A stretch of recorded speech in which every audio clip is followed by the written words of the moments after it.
তিতুমীর কলেজকে বিশ্ববিদ্যালয় করার সম্ভাব্যতা যাচাইয়ে কমিটি গঠনের আশ্বাসে সব কর্মসূচি প্রত্যাহার করেছেন আন্দোলনরত শিক্ষার্থীরা। আগামী ৭ কর্মদিবসের মধ্যে এই কমিটি করার কথা রয়েছে। সন্ধ্যায় সংবাদ সম্মেলন করে শিক্ষার্থীরা জানান, বরখেলাপ হলে আবারও কঠোর আন্দোলনে যাবেন তারা।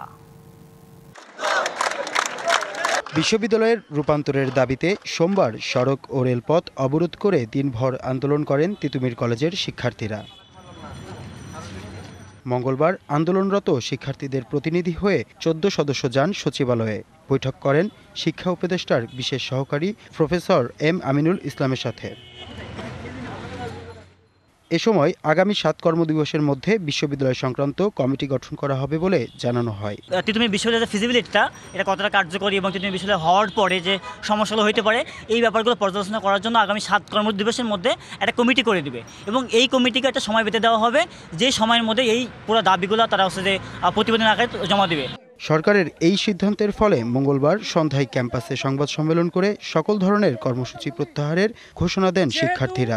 রাষ্ট্রপক্ষের প্রতি আমরা সম্মান জানিয়েছি। আমাদের পূর্ব ঘোষিত তিতুমীর ক্লোজ ডাউন কর্মসূচিটিও স্থগিত ঘোষণা করা হলো। এই সিদ্ধান্তের বরখেলাপ হলে আবারও আন্দোলনের হুঁশিয়ারি দেন শিক্ষার্থীরা। তবে আমরা এটাকে প্রশ্রয় দিচ্ছি না।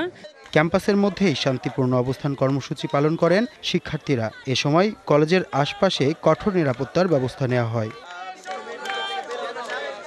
মোহাম্মদ আল হাসিব, ডিবিসি নিউজ, ঢাকা।